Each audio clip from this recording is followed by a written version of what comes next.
আজকে একটা খুবই ক্রুশাল এবং খুবই ইম্পর্টেন্ট একটা টপিক নিয়ে কথা বলতে চাচ্ছি। এটা মেইনলি ইন্টারমিডিয়েট স্টুডেন্টের জন্য, কিন্তু অন্য ক্যাটাগরি স্টুডেন্টরাও চাইলে দেখতে পারে, এটা কোনো প্রবলেম না। মেইন যে বিষয়টা হচ্ছে সেটা টপিকটা হচ্ছে যে ইন্টারের পড়া কি আসলে খুব বেশি কঠিন, নাকি এটা ওভাররেটেড, নাকি এটা নিয়ে অন্যান্য ভাইরা বেশি বেশি কথা বলে। এরকমও তো হতে পারে যে জিনিসটা কম কঠিন কিন্তু সবাই একটু বাড়ায় বাড়ায় বলে নিজের লাভের জন্য, অথবা তারা হয়তো বা জানে না, এই কারণে হতে পারে। তো আমি এই বিষয় নিয়ে তোমাদের সামনে কথা বলবো যে জিনিসটা আসলেই কঠিন কিনা, এবং এটা কথা বলবো নিজের জীবনের এক্সপিরিয়েন্সটা শেয়ার করার মাধ্যমে। তো আমি আছি মোহাম্মদ রাবিব রহমান, তোমাদের সামনে আমি পড়াশোনা করছি রুয়েটের সিএসসি ডিপার্টমেন্টে। কিছুদিন আগেও আমি তোমাদের মতোই ইন্টারমিডিয়েটে ছিলাম, এবং আমি ইন্টারমিডিয়েটে পড়াশোনা করতাম এবং অ্যাডমিশন সিজন পার করে আসছি। এবং তুমি যদি আমাকে জিজ্ঞেস করো আমার জীবনের সবচেয়ে ক্রুশাল টাইম কোনটা এবং সবচেয়ে যন্ত্রণাদায়ক সময় কোনটা, তাহলে আমি এক বাক্যে বলবো এটা হচ্ছে আমার অ্যাডমিশন টাইম। এবং আমি প্রথমে বলতে চাচ্ছি, পড়াশোনা করাটা আমার কথা থেকে তোমরা অবশ্যই বুঝতে পারতেছো যে পড়াশোনা করাটা আসলে নট অ্যান ইজি টাস্ক। এটা আসলে অনেক কঠিন একটা বিষয়, কিন্তু আসলে মেইন কঠিন জিনিসটা কোথায় শুরু হয়? আসলে কি পড়ার টপিকে মেন সমস্যা, নাকি পড়ার স্ট্র্যাটেজিতে মেন সমস্যা, নাকি আমাদের ন্যারেটিভটাতে মেন সমস্যা, যেটা আমরা দাঁড় করাতে চাই? এই বিষয় নিয়ে আমি কথা বলতে চাচ্ছি। এবং মেইন বিষয়টা হচ্ছে যে the topic is why the topic is very important. এখন বিষয় হচ্ছে যে আমার জীবনে এবং আমার দেখা অনেকের মধ্যে আমি দেখছি এই সমস্যাটা ফেস করতে, যে তারা ইন্টারের পড়াটাকে অতিরিক্ত বেশি পরিমাণে কঠিন মনে করে। এই কারণে তারা বিভিন্ন ভুল স্টেপ নেয়, এবং অনেকে দেখছি যে বেশি পরিমাণ কঠিন মনে করে, এবং পরবর্তীতে যখন দেখে যে এত বেশি কঠিন না, তখন তারা আবার আরেকটা ভুল স্টেপ নেয়। এই বিষয় নিয়ে আমি তোমাদের সামনে কথা বলবো। এখন বিষয়টা হচ্ছে যে অনেক ভাইয়ারা বিভিন্ন কারণে এটা কথা বলে। অনেকে ছোটদেরকে মোটিভেটেড করার জন্য বলে, অনেকে ভয় দেখানোর জন্য বলে। কারণ অনেক স্টুডেন্ট আছে যারা ভয় ছাড়া কাজ করতে চায় না, পড়তে চায় না, তো তাদেরকে একটু ভয় দেখানোর প্রয়োজন পড়ে। কিন্তু আসলে আমি যেটা মনে করি, আসলে কি ভুলভাবে ভয় দেখানোটা উচিত? এতে কি যে সঠিক পথে পরিচালিত হতো সে কি ভুল পথে পরিচালিত হতে পারে না? অবশ্যই হতে পারে। তো এই বিষয় নিয়ে আমি বলতে চাচ্ছি আজকে।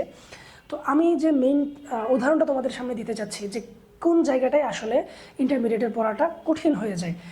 এখন আমি যদি তোমাদেরকে বলি 4টা ডিজিট 5230, এখন যদি আমি তোমাদেরকে জিজ্ঞেস করি বলো তো 5230, তুমি এটা রিপিট করো, অবশ্যই পারতেছো। এটা খুবই সহজ একটা বিষয়। 5230, এখানে কি কোথাও কঠিন দেখছো? এখানে কি কোনো এমন কিছু আছে যেটা তুমি পারবা না, বা এমন কিছু আছে যেটা ভাবতে তোমার অনেক সময় লাগতেছে, কঠিন লাগতেছে? এরকম অবশ্যই কিছু না।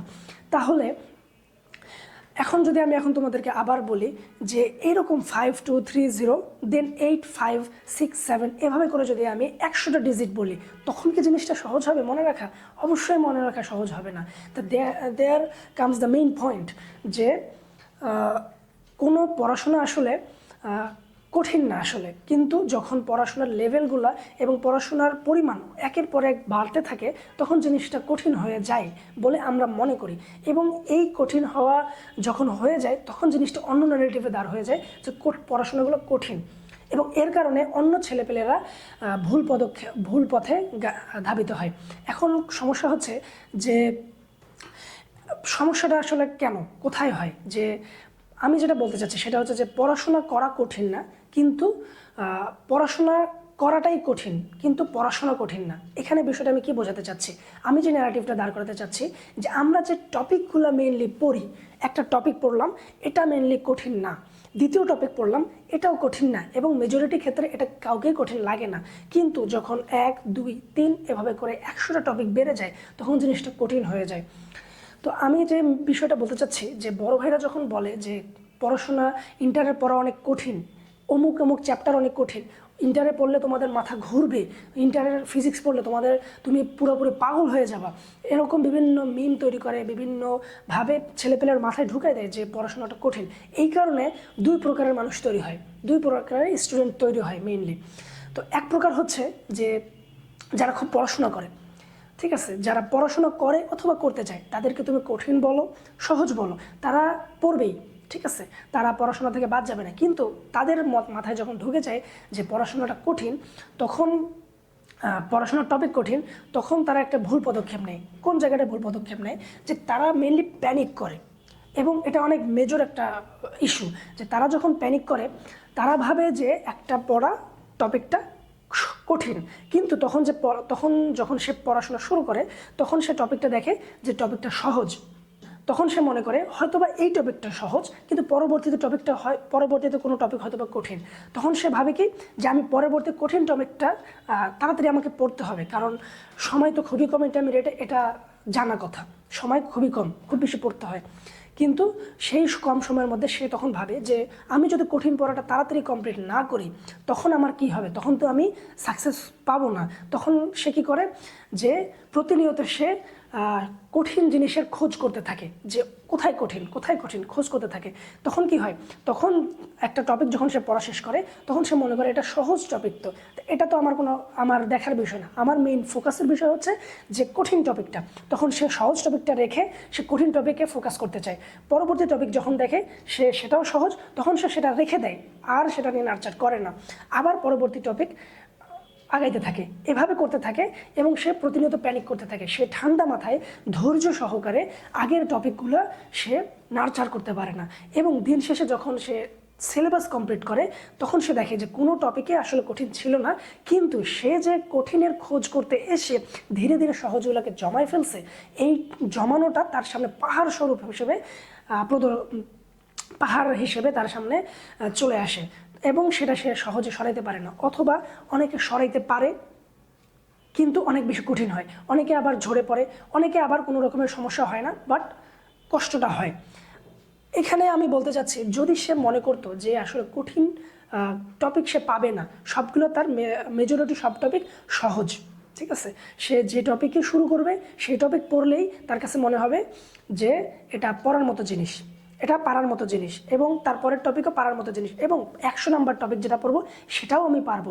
তো সেই টপিকটা মনে রাখা যতটুকু ইম্পর্টেন্ট, এই প্রথম টপিকটাও মনে রাখাও ঠিক সেরকমই ইম্পর্টেন্ট। তখন সে জেনারেলি প্রত্যেকটা টপিককে সুন্দরভাবে এমফাসাইজ করতে পারবে, বেশি পরিমাণে পরিশ্রম করবে প্রত্যেকটা টপিক মনে রাখার ক্ষেত্রে। এবং সে যখন ভাববে প্রত্যেকটা টপিকে তার সহজ এবং সে 100 নাম্বার টপিকটাও সহজই হবে, তখন সে ফোকাস করতে পারবে এবং কুল হবে যে 100 নাম্বারও পারবে, এক বছর পর যেটা পড়বে সেটাও পারবে, প্রথম বছরে যেটা পড়তেছে সেটাও পারবে। সেহেতু তাকে প্রত্যেকটা জিনিসের সমান পরিমাণ জোর দেওয়ার মতো তার মেন্টাল ক্যাপাসিটি থাকবে। এটা হচ্ছে বিষয়, এইখানে মেইন প্রবলেমটা ছেলেপেলেরা করে, এবং আমিও নিজের জীবনে এই প্রবলেমটা করছি। আমি ভাবছিলাম যে কঠিন অনেক কিছু, ক্যালকুলাস কঠিন, তারপরে ট্রিগোনোমেট্রি কঠিন, তারপরে স্থিতিবিদ্যা কঠিন, ফিজিক্স সেকেন্ড পেপার নাকি অনেক বেশি কঠিন, ফার্স্ট পেপার নাকি অনেক বেশি কঠিন, সেগুলো নাকি মাথায় ধরে না, সেগুলো পড়লেই নাকি মানুষ পাগল হয়ে যায়। তারপরে জৈব যৌগ নাকি অনেক কঠিন, কিন্তু সেখানে জৈব যৌগে আমার অনেক বেশি স্ট্রং একটা পয়েন্ট ছিল। জৈব যৌগের বিষয়ে যদি আমি বলতে চাই, জৈব যৌগটাকে অনেকে বলে যে অনেক কঠিন একটা বিষয়, কিন্তু আসলে বলে না কেন কঠিন, ঠিক আছে। এই জায়গায় মেন ভুলটা সবাই করে, যে ছেলেপেলেরা শুরু করে তার কাছে সহজই মনে হয়, নামকরণ সহজ, তারপরে বিভিন্ন বিক্রিয়ার স্টাইল প্রতিস্থাপন সহজ, তারপরে অ্যালকেন পড়তে থাকে সহজ, কিন্তু শেষ পর্যন্ত যখন যায় অ্যারোমেটিক পর্যন্ত, তখন অনেকগুলা টপিক তৈরি হয়ে যায়, তখন তার একটার সাথে আরেকটা গুলায় যায়। এটাতে মনে করো যে একটা অনেক বিক্রিয়া থাকার কারণে মনে করো একটা প্রভাবক, সেটা ভুলে যাচ্ছে, ওখানে আরেকটা প্রভাবক ভুলে যাচ্ছে, অবশ্য অন্য জায়গায় মনে করো যে পানি যোগ হইতো, আরেক জায়গায় কার্বন ডাইঅক্সাইড যোগ হইতো, এই যে ছোটো ছোটো বিষয়গুলো মানুষ ভুলে যাওয়া শুরু করে। মেইন সমস্যাটা হয় তারা জানে না কোথায় ভুল, এবং মেজরিটি স্টুডেন্টরা একটা ভুল কাজ করে, সেটা হচ্ছে কি জৈব যৌগের ক্ষেত্রে, সেটা হচ্ছে কি সে প্রথমে শুরু করে এবং তার কাছে সহজই মনে হয়, তখন সে ধীরে ধীরে পড়া শুরু করে, কিছু দূর আগায় যায়, কিছু দূর আগানোর পরে তার ধৈর্যটা চলে যায়, তখন সে ধৈর্য ধরে আর কন্টিনিউ করতে পারে না, সে মনে করে যে আমি এতটুকু তো পড়লাম, আরেকটুকু বা পরে পড়বো, এইভাবে করতে করতে যখন সে ডিলে করে তখন আগেরটাও ভুলে যায়, পরে যখন সে শুরু করতে চায় তখন সে পরের শুরুটাও করতে পারে না, কারণ আগেরটা না জানলে তো পরেরটাও পারবে না। এইখানে মেইনটা প্রবলেমটা হয় যে আগেরটাও শুরু করতে পারে না, পরেও শুরু করতে পারে না, কারণ একবার পড়ার পরে দ্বিতীয়বার আর পড়ার ধৈর্য হয় না বা ইচ্ছা করে না। তো এখানে আমি বলতে চাই যে জৈব যৌগ তোমরা পড়তে চাও, সেক্ষেত্রে তোমরা একটা মাথায় ভালোভাবে জিনিসটা সেট করে রাখবা যে জৈব যৌগ যদি তুমি শুরু করো, শেষ না করা পর্যন্ত ওঠা যাবে না। ওঠা যাবে না বলতে এরকম যে তুমি না খায় না দেয় সারাদিন পড়তেছো, বিষয়টা এরকম না। জৈব যৌগ শুরু করার পর শেষ হওয়া পর্যন্ত তোমরা কোনো ধরনের ব্রেক দেওয়া যাবে না, কোনো ধরনের ব্রেক দেওয়া যাবে না, ফুলভাবে করা যাবে। এখন যদি তোমার মনে হয় যে জৈব যুগে পড়তে যায় একটু পড়তে ইচ্ছা করতেছে না, অন্য কিছু পড়ি, নট আ প্রবলেম, তোমরা অন্য কিছু পড়তে পারো, কিন্তু অবশ্যই তোমাদেরকে মাথায় রাখতে হবে যে পুনরায় তোমাদেরকে ব্যাক করতে হবে জৈব জগতে, কারণ এখানে কোনো গ্যাপ রাখাই যাবে না। একবার যদি গ্যাপ পড়ে যায় প্রথমে আগেরগুলো রিভাইজ দিতেও তোমার ইচ্ছা করবে না, কারণ একটা সুন্দর ব্লক রিভাইজ দিতে মজা লাগে, ভালো লাগে, কিন্তু আলাদা আলাদা বিচ্ছিন্ন এ ধরনের ভালো লাগে না। তো তোমাদের কাজ হবে পুরোটাই সুন্দরভাবে শেষ করা। তো মেইন সমস্যাটা এই জায়গায় হয় যে ছেলেপেলেরা প্যানিক করে এবং তারা জানে না প্রবলেমটা আসলে কোথায় তৈরি হইতেছে। তো সহজ জিনিসকে তারা ধীরে ধীরে 1 বছর পরে কঠিনে পরিণত করে। এবং আমি অনেক ভালো স্টুডেন্টকে দেখতেছি, এবং আমি নিজেও একটা আছি যে উদাহরণ, যে প্রথম থেকে খুব বেশি পরিমাণ কঠিন মনে করার কারণে কঠিনের খোঁজ করা, কঠিনের জন্য কঠিন না পড়লে হয়তোবা আমি খারাপ করব, অনেক কিছুই হয়তোবা কঠিন আছে, এই কারণে আগাইতে থাকা, এটা করা যাবে না। এখানে আরেক ধরনের স্টুডেন্ট আছে যারা ভুলটা করে, তারা প্রথমে বড় ভাইদের কাছ থেকে শুনে যে অনেক কঠিন পড়াশোনা, ঠিক আছে, তারা শুনে যে এটা পড়া পারবে না, এটা অনেকেই পারে না, চান্স পায় খুব কম, আসলেই চান্স পায় খুব কম, চান্স পায় খুব কম, বা অন্যান্য সমস্যা বিভিন্ন কারণে তারা শুনে যে পড়াশোনাটা অনেক কঠিন। কিন্তু তখন যখন তারা পড়াশোনাটা শুরু করে তখন তাদের কাছে মনে হয় জিনিসটা তো সহজ, কঠিন তো না, পরের টপিক পড়ে জিনিসটা তো সহজ, কঠিন তো না, এরকম করে যখন 10-15টা টপিক যাইতে থাকে তখন তারা মনে করে যে জিনিসটা তো সহজই আসতেছে, তাহলে তো there is not a problem and there will be no problem. তো তারা কিভাবে যে হয়ে যাবে, প্যারা নেই, সহজই তো, কোনো সমস্যা নেই, তখন কি হয় তারা সহজভাবে পড়তে থাকে এবং ধীরে ধীরে ধীরে ধীরে পড়াটা বাড়তে থাকে, এবং শেষ পর্যায়ে এত পরিমাণে একটা পাহাড় জমে যায় যে তারা সেটাও কভার করতে পারে না, এবং তারা এই যে তাদের প্রবলেমটা বেশি হয়, তারা কখনোই আর ফেরত আসতে পারে না। মেইন প্রবলেমটা হয় তারা যখন একবার বের হয়ে যায় তখন আবার পড়ার মধ্যে ঢোকাটা অনেক বেশি কঠিন একটা বিষয়, তো তারা সেটা পারে না এবং সেখানে তারা হতাশ হয়ে যায় এবং ঝরে পড়ে।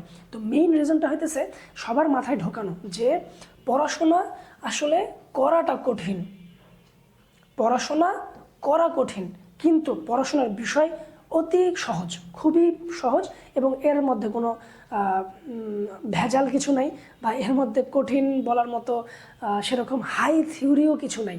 কিছু কিছু বিষয় থাকে যে একটু জটিলভাবে চিন্তা করতে হয়, কিন্তু সেটা সবাই পারবে, পারার মতো করে জিনিসই আছে, এবং তোমার মতো অন্যরাও পেরেই আগাইছে, আমিও পেরে আগাইছি, অন্যরাও পেরে আগাইছে। এখন কথা হচ্ছে এটার আসলে সলিউশনটা কি, এটার কি আদৌ কোনো সলিউশন আছে? অবশ্যই আছে। তোমাদের বড় ভাইরা যেটা করে বা আমিও যেটা করতে চাই না সেটা হচ্ছে যে ন্যারেটিভটা চেঞ্জ করতে হবে। অবশ্যই বড় ভাইদেরকে বলা বন্ধ করতে হবে যে জিনিসটা কঠিন, তোমরা পারবা না, অনেক কঠিন থিওরি আছে। এটা অনেক ক্ষেত্রে অনেক বড় ভাইরা করে, নিজেদের অনেকে আছে স্বার্থে করে, ইচ্ছা করে ভয় দেখায় যেন নিজের কোর্স কেনে অথবা নিজের প্রাইভেটে ঢোকে, এটা অনেকে করে, কিন্তু বিষয়টা এরকম না। মেন্টরশিপের দরকার আছে, টিচার দরকার আছে পড়ানোর জন্য, কিন্তু এতটাও কঠিন না যে সেটা শিখতে তার কাছেই স্পেশালি যাইতে হবে, এরকম কোনো বিষয় নেই। তো মেইন ন্যারেটিভটা যেটা হবে যে পড়াশোনা কঠিন না, পড়াশোনার বিষয় কোনো কঠিন না, কোনো টপিকই তোমার মাথার উপর দিয়ে যাবে না, শুধু তোমাকে সময় নিয়ে প্রত্যেকটা টপিক পড়তে হবে এবং ধৈর্য সহকারে প্রত্যেকটা রিভাইজ দিয়ে আসতে হবে। এমন কোনো টপিক লাইটলি ছেড়ে দেওয়া যাবে না যে সহজই তো, পারবই তো, নো, সহজ না, তোমাকে পড়ে আগায় আসতে হবে। এখন কথা হচ্ছে যে ন্যারেটিভটা শুধু দাঁড় করালেই তো হবে না, তাদেরকে পড়াশোনার স্টাইলটাও শুধু সুন্দরভাবে জানাতে হবে, এবং তোমাদেরকেও পড়াশোনার স্টাইলটাও খুবই সুন্দরভাবে জানতে হবে যে কোন কোন টপিক, কোন কোন চ্যাপ্টার কীভাবে পড়তে হবে। এবং এখানে একটা জিনিস মাথায় রাখবা যে এখানে স্টুডেন্টরা অনেক বড় একটা ভুল করে, তারা একই স্টাইলে প্রত্যেকটা চ্যাপ্টার পড়ে, একই স্টাইলে প্রত্যেকটা সাবজেক্ট পড়ে, এখানে একটা বড় ভুল হয়। এখানে মনে করো যে ফিজিক্সের পড়ার স্টাইল আলাদা, ম্যাথের পড়ার স্টাইল আলাদা, কেমিস্ট্রির পড়ার স্টাইল আলাদা, কেমিস্ট্রির আবার জৈব যৌগ পড়ার স্টাইল আলাদা, তারপরে পর্যায় সারণীর যে অধ্যায়টা আছে পর্যাবৃত্তিক ধর্ম, সেটার পড়ার স্টাইলটা আলাদা। তো আবার ম্যাথের ক্ষেত্রে ত্রিকোণমিতি পড়ার স্টাইল আলাদা, ইন্টিগ্রেশন পড়ার স্টাইল আলাদা, আবার সরলরেখা পড়ার স্টাইল আলাদা। তিন রকম। ফিজিক্সের ক্ষেত্রেও তাই, একটা হচ্ছে আধুনিক পদার্থবিজ্ঞান পড়ার স্টাইল আলাদা, চৌম্বকত্ব পড়ার স্টাইল আলাদা, তারপরে তরঙ্গ পড়ার স্টাইল আলাদা। তো এই যে বিভিন্ন স্টাইল আলাদা, কিন্তু স্টুডেন্টরা বুঝতে পারে না যে প্রত্যেকটা পড়তে হবে ভিন্ন ভিন্ন উপায়ে। তারা একই স্টাইলে একইভাবে প্রত্যেকটা চ্যাপ্টার পড়তে চায় এবং পরবর্তীতে দেখা যায় যে একই স্টাইলে পড়ার কারণে সে আসলে মাথায় নিতে পারে নাই অথবা ঠিকভাবে তার মাথায় ঢোকে নেই। এক্ষেত্রে কী করতে হবে, তোমাদেরকে জানতে হবে যে প্রত্যেকটা টপিক এবং প্রত্যেকটা চ্যাপ্টার, প্রত্যেকটা সাবজেক্ট ইন্ডিভিজুয়ালি কীভাবে পড়া উচিত। এই বিষয় নিয়ে আমি নেক্সট ভিডিওতে খুব সুন্দরভাবে আলোচনা করব এবং আমি চাই তোমরা প্রত্যেকে সেই ভিডিওটা দেখো।